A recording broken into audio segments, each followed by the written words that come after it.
Mengejutkan, Prabowo peringatkan perwira muda Angkatan Udara harus siap perang. Ini strategi Prabowo pada perang Amerika Serikat versus Cina.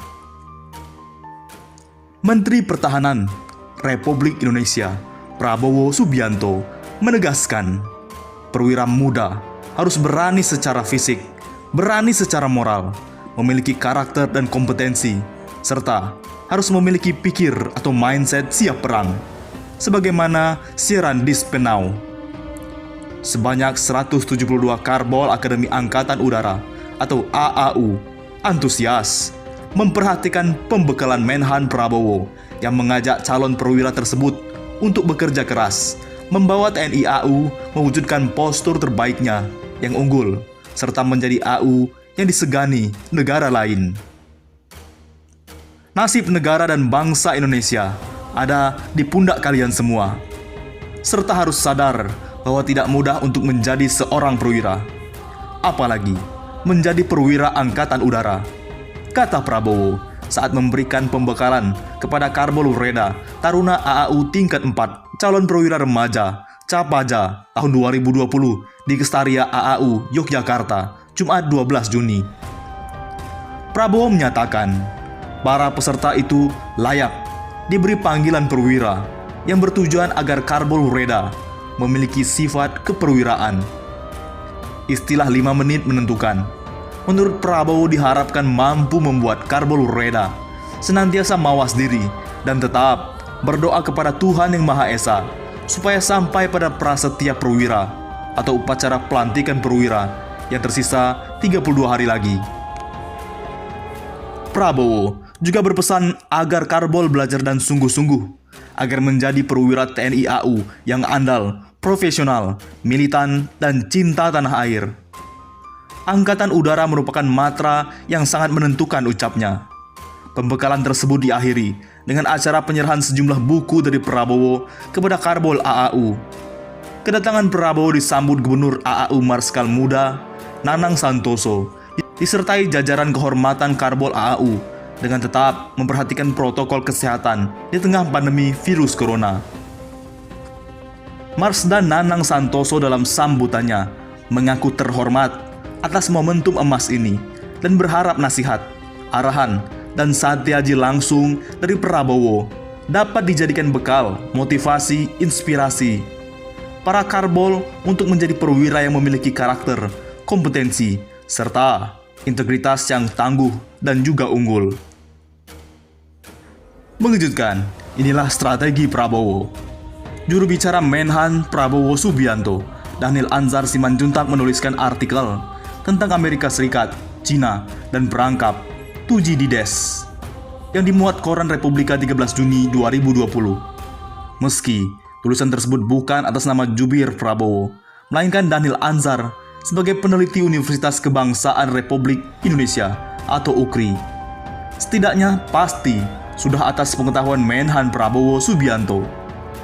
Dan ini menarik karena topiknya hal yang sangat strategis, terutama dalam hal hankam, yaitu soal Amerika Serikat dan Cina.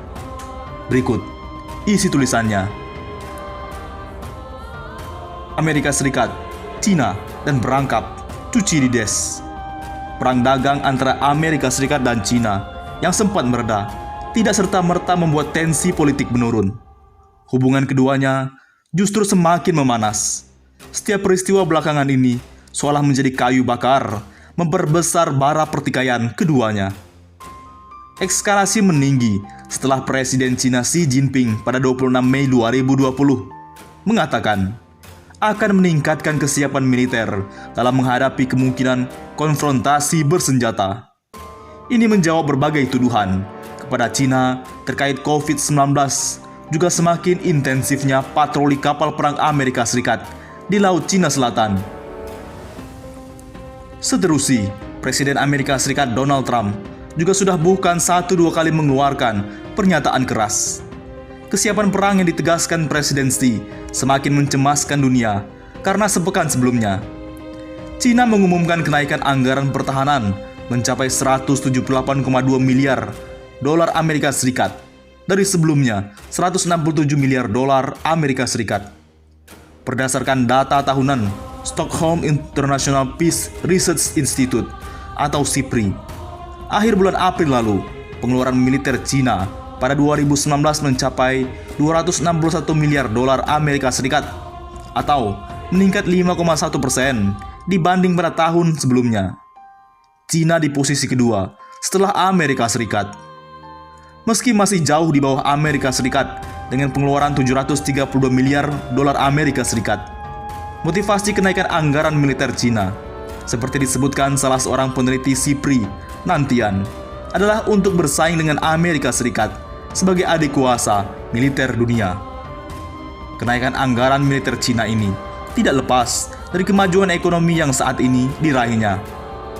Bung Karno dalam Indonesia Menggugat 1930 misalnya, menggambarkan Cina menjadi rebutan negara kuat ketika itu, seperti Amerika Serikat, Inggris, dan Jepang. Bahkan sampai tahun 1980-an, Cina masih jauh lebih miskin dibandingkan Indonesia. Oleh Iskan 2020, saat ini, Cina menjadi negara maju, bahkan terkuat secara ekonomi mengalahkan Amerika Serikat.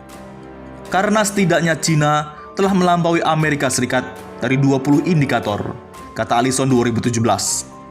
Di antaranya, dalam hal manufaktur, ekspor, pemegang utang Amerika Serikat, produsen baja, pemegang cadangan devisa, dan mesin utama pertumbuhan global.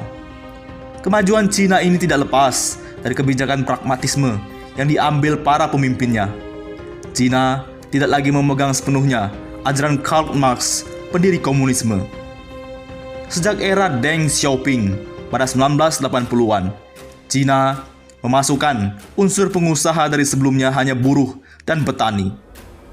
Kemajuan ekonomi dan militer Cina bahkan sampai mengimbangi Amerika Serikat, membuat banyak kalangan mewanti-wanti agar tidak penyulut perang.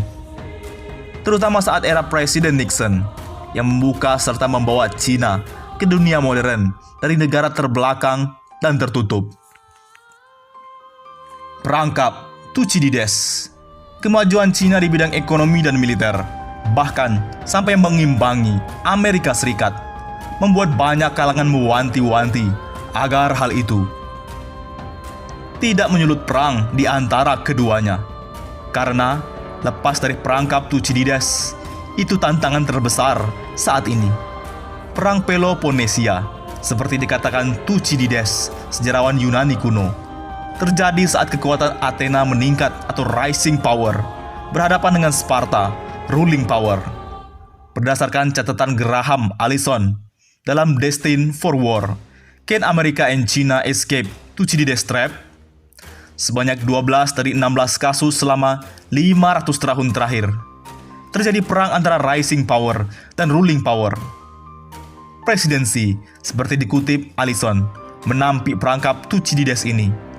Namun, dia mengingatkan bila negara besar selalu membuat kesalahan, artinya merekalah yang menciptakan jebakan untuk diri sendiri. Jadi, bagaimana sikap Indonesia?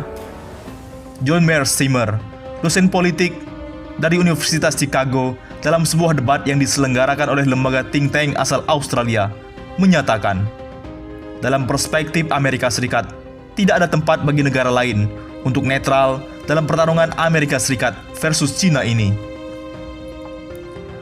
Penulis buku The Tragedy of Great Power Politics 2011 ini menyampaikan, Anda bersama kami, Amerika Serikat, atau bersama yang lain, atau Cina. Tidak ada tempat bagi sikap netral.